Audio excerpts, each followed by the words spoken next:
أعوذ بالله السميع العليم من الشيطان الرجيم. بسم الله الرحمن الرحيم، والصلاة والسلام على رسول الله وعلى آله وصحبه أجمعين. السلام عليكم ورحمة الله وبركاته. Alhamdulillah, bersyukur pada Allah SWT dengan limpah izin pada pagi ini kita dapat bersiaran. Saya bersiaran di rumah adik saya di Ipoh. Kerana ada urusan pada 25 saya pergi ke Ipoh kerana ada majlis walimatul urus, tapi ikut KPP lah yang disyaratkan oleh pihak kerajaan. Bertemu dengan sahabat sama belajar dulu, selama dah lama tak belajar, tak jumpa dekat 40 tahun. Alhamdulillah. Kemudian saya ziarah pada malam itu, ziarah sahabat saya, sahabat karib saya yang dia duduk di Ipoh, di Kuala Kangsar. Alhamdulillah, sebab kerana dia tak bersihat, maka ziarahi. Kerana kita itulah Islam, sebaiknya kita menziarah kepada guru-guru kita yang sakit, ya, sahabat-sahabat kita. Maka pada hari ini saya masih ada di Ipoh, di rumah adik saya, dan ada urusan hari ini. Urusan pertama yang saya nak kongsikan tentang iaitu menguruskan tentang warisan pusaka. Rupanya warisan pusaka, pengalaman saya, ya, dia makan masa lama dah. Saya menguruskan lebih kurang kerana orang dulu maklumlah, orang duduk di kampung, ya. Jadi dia membeli tanah tu banyak berkongsi dengan kawan-kawan. Mana ada jual tanah, ya tak? Dia tuan tanah dibeli kongsi, ada 3 nama, ada 2 nama dalam satu gerai. Ya. Ini memang kita alami, kita lihat. Ada yang kongsi, dan tanah ini cara dulu dia dimasukkan nama, ya, dimasukkan nama sebulan, amanah, ya, amanah ahli waris, semuanya ada. Jadi benda-benda ni sangat rumit, ya, sangat rumit. Dia ada berhubungan dengan pejabat tanah, ada berhubungan dengan peguam, ada berhubungan dengan maknanya dengan untuk kemudahan lah sesiapa yang nak mengurus.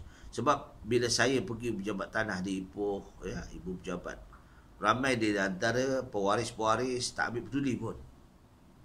Sampai, ya, peringkat yang kecil barulah mengusahakan. Kadang-kadang tanah itu terbiar gitu saja. Ya, siapa yang menguruskan, siapa yang apa, Allah alam. Ini berhubung tentang waris.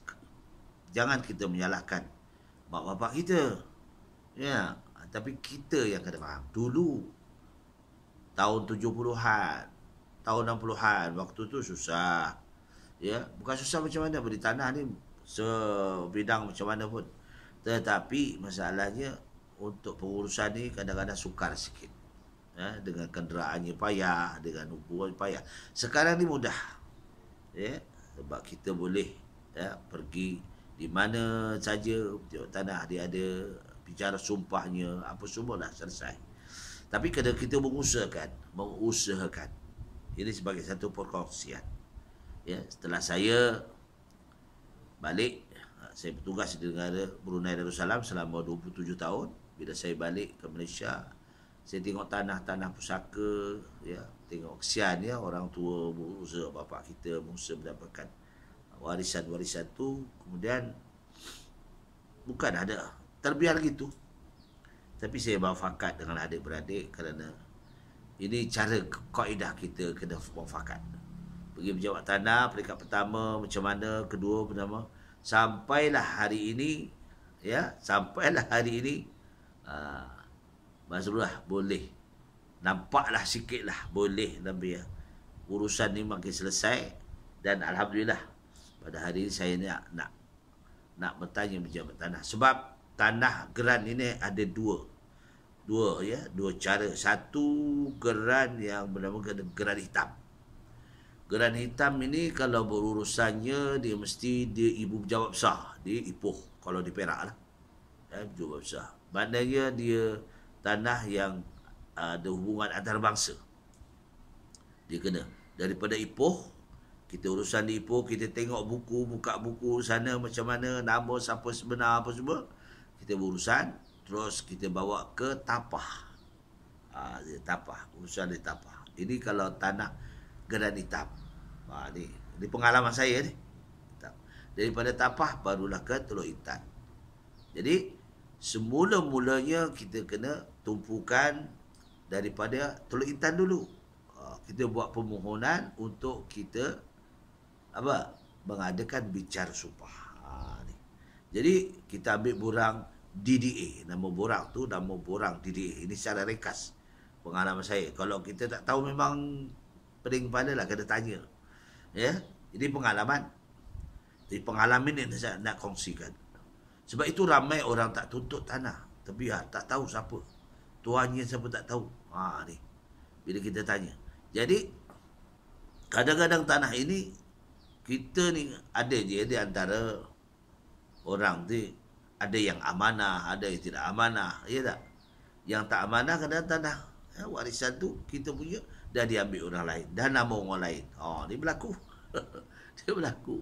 Benda di dunia ialah tipiha ma'asyina, dia kata. Dunia ini merupakan pinjaman sementara, tapi hubbud dunia tu ada. Jadi orang boleh melakukan apa saja. Jadi ini bukan dalam fikiran kita, tetapi ada orang yang buat begitu. Sebagai perkongsian kita.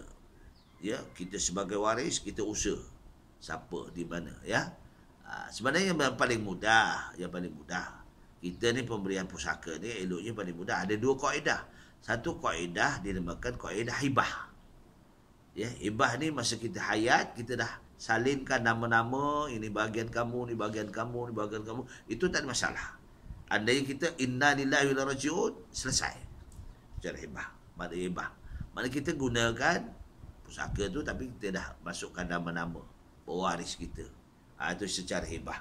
Ya. Minta izin. Aku nak masukkan. Tak apa. Ya. Bagi tahu cara hibah.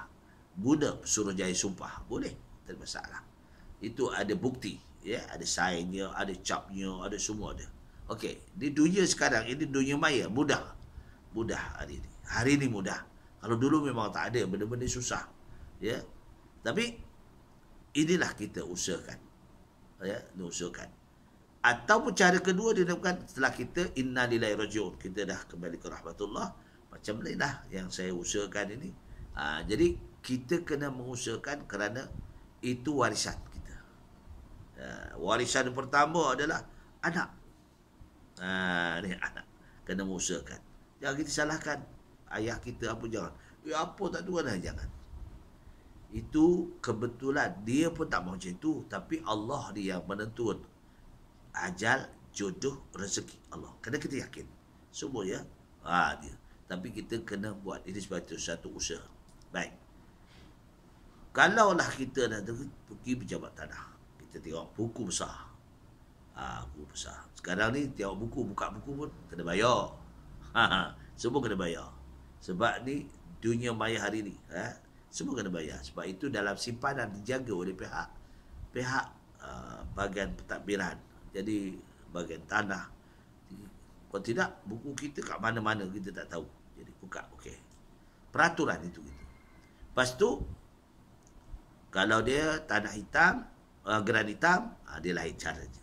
Kalau dia geran putih, tak masalah. Dia boleh buat di daerah kita. Ya, kalau kawasan Bagan Datuk, dia Bagan Datuk. Ada pejabat tanah, urusan dia. Mudah. Tak jauh sangat. Tapi inilah tentu pentingnya pemufakatan adik-beradik. Inilah ikhwatul hasanah kita. Dia dinamakan keluarga yang sakinah, bahagia. Dia kumpul adik-beradik, pakat ini tanah pusaka kita macam mana? Kita pergi Suruhjaya sumpah, ambil borang DDA. Ya, borang namanya DDA borang tu. Kemudian pergi pejabat Suruhjaya sumpah, pakat semua setuju. Okey, kita sign. Serah dengan satu orang je. Macam keluarga saya, ya, abang kakak saya semua terserah kepada saya untuk menjalankan. Jadi setuju semua. Ya. Anak-anaknya tak boleh campur. Ini tentang adik-beradik. Anak-anak tak boleh campur. Walau dia apa pun tak boleh. Ini hak untuk adik-beradik. Nanti waris anak pula. Okey, kita jalankan satu persatu. Maknanya secara sumpah kita hadapkan kepada mana? Kepada pihak pejabat tanah di Teluk Intan misalnya. Dulu di Teluk Intan, sekarang di Baghdad tu. Baru dia hantar kepada Penjawat Besar. Kalau dia geran hitam. Kalau geran putih, daerah saja. Tak setuju.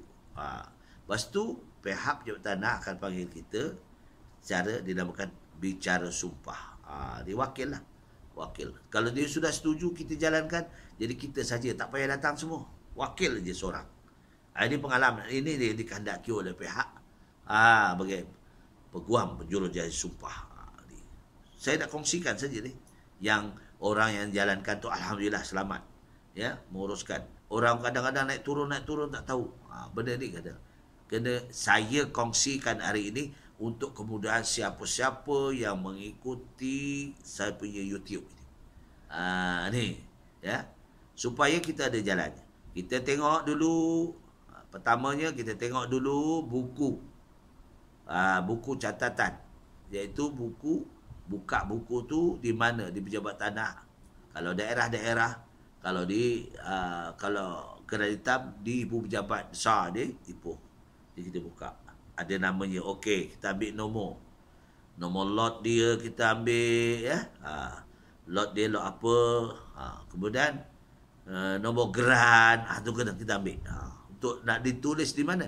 Tulis di borang DDA. Kemudian siapa yang nak menjalankan?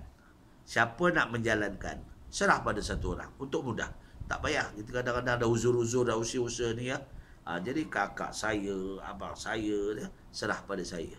Yang saya mampu lah. Pakat semua. Setuju. Jadi, ni. Bila dah setuju semua, okey, kita buat.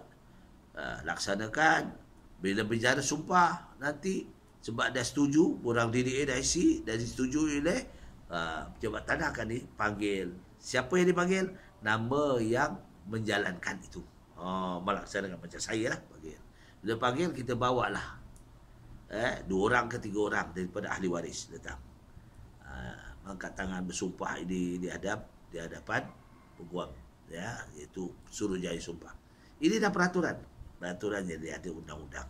Jadi kalau dah luluskan semua, dah kita bayar RM30. Ini dah tetap lah. Itu sebab kita, itu peraturan. Selesai. Kadang-kadang benda-benda macam ni ada perbangkang. Sebab itu dia kena kumpul, setuju, tak setuju. Caranya nak mudah, ya, buat kita, caranya ya kita isi borang DDA. Dan kita pergi Suruhjaya Sumpah. Sorang-sorang kumpul, setuju untuk serahkan pada saya. Itu cara yang paling senang, ya, yang saya jalankan, alhamdulillah. Itu pun makan masa sebab tanah itu tertindih-tindih itunya, menyebabkan lama. Dan dulu boleh dimasukkan nama satu geran tu ramai sangat. Inilah, ada. Jadi hari ini saya nak bertanya, nak bagaimana nak pecah geran. Itu saja. Itu ya. Yang lain tu okey dah. Jadi dalam macam itu sepakatan macam mana? Ada tanah tu kalau rasa kita sudah setuju, dah masuk nama seorang, nama kita, tapi orang yang menjalankan itu mudah-mudahan lah, saya lah kena amanah lah. Sebab itu harta pusaka mak bapak kita. Jadi kita muafakat bagaimana setelah kita selesai semua, ya, barulah kita kata tanah ini bagaimana kita nak bagi atas nama pun kena jalannya melalui begini juga. Kalau nak bagi. Tapi kalau tak banyak, jalan mudahnya, baik kita yang paling mudah, kita mampu, kita miliki, kita bayar. Bayar kepada adik-beradik setakat mana adik-beradik setuju. Ya, nilaian. Ya, baik. Ini yang penting, perkongsian kita. Ya, sebab ini kalau tidak tanah ni terbiar, ya, tak tahu siapa yang ambil hasil. Ya. Sebelum ini saya memang sangat sedih lah. Ya, sangat sedih. Orang tu kadang-kadang dia amanah, orang yang ambil hasil ni. Orang kita Islam insya-Allah kalau dia ambil hasil okey. Tapi kalau yang non-Islam ni kita tak tahu. Dia bukan tahu halal haram. Dia tahu hukum hakam. Dia kata, aku dah buat, selesai lah. Ya tak? Dia kata tebas tapi tak tebas. Ya tak? Kita pun tak tengok ya. Dia kata aku dah upah, semua main upah. Upah kopi kelapa, upah tebas, upah racun, dia tulis semua. Dia hantar kat kita. Tapi kita pun tak tengok tanah tu di mana ya. Kadang tanah tu ada tapi nak pergi tu jauh. Kita dah usia-usia ni. Tapi kita percaya je lah. Kata macam kalau itulah. Ataupun kadang-kadang tak bagi tahu pun. Kita pergi tempat dia, dia kata, alah, hasil tak banyak. Ya, tak tebas. Dia kata tebas. Ya, pokok ni sampai menjala dengan apa? Daun-daun rampai apa ni. Pokok bunga dulu kan, air atas. Dia pokok ni pun hidup segan, mati pun tak mau. Ni. Bila kita ambil alih. Kita tukar pada lain. Ini benda-benda ni berlaku. Sebab ini kalau di perkampungan dia lah. Tapi kita usahakan. Kita buat macam mana. Jadilah perkongsian. Jadi kalau tuan-tuan, muslim-muslimat, segeralah. Ya, kita ada masa, kita lapangkan masa, pakat adik-beradik kalau masih ada. Ya tak? Kita dah tak tahu. Ajal kita tak tahu. Semua penentuan Allah Subhanahu Wa Taala. Baik itu, kullu nafsin zaikatul maut. Kehidupan ini pasti akan menghadapi mati. Hidup, pasangannya mati. Ya tak? Sihat, pasangannya sakit. Ini dah. Tapi kita berdoa pada Allah. Ya, doa dia. Jadi penting. Doa mukhul ibadah. Doa otak sekali ibadah. Sebab itu kita kena doa.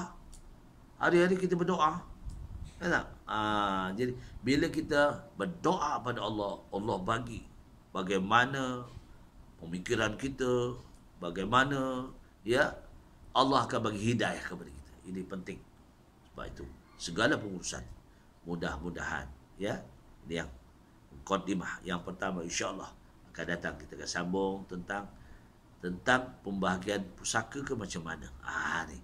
Ya sikit-sikit lah kita dapat kongsi sama. Jadi siapa dia yang berhak, siapa dia yang berhak. Tapi kalau dah ada sepakatan adik-beradik serah, kita macam mana? Kita kumpul. Bila dah selesai semua, kadang-kadang adik-beradik kita dah tak ada warisnya, kita kumpul sekali. Sekarang kita macam mana? Kita pakat. Kita nak jual. Kalau kita nak bagi, tak cukup. Kita jual, kita impakkan duitnya tu, kita bagi. Tapi kita selesaikan kalau ada hutang-piutang mak bapak kita. Kita selesaikan apa dia, misalnya. Kalau ayah kita misalnya tak menunaikan ibadah haji, kita pakat. Okey, ini duit kepunyaan arwah. Kita tunaikan haji. Boleh? Tak ada masalah. Tapi kalau dia dah haji, tak apalah. Alhamdulillah. Jadi, kita kena selesaikan yang hukum hakam Islam ini penting. Dah selesai semua, barulah kita berpakat belennya itu. Kita kongsi. Kongsi sama pun boleh. Ya. Kalau pakat setuju semua, kita bahagi sama pun boleh. Ataupun kita mengikut faraid, lelaki 2 bahagian, perempuan 2 bahagian. 1 bahagian. Itu pun boleh. Jadi, pemaufakatan yang penting. Ni, pemaufakatan yang penting. Itulah perkongsian kita dalam menguruskan pusaka supaya ya roh-roh yang telah meninggalkan kita mendapat rahmat dan maghfirah Allah Ta'ala. Aku liqul hadza astaghfirullahalazim wa lakum wa billahi taufiq wal hidayah. Wassalamualaikum warahmatullahi wabarakatuh.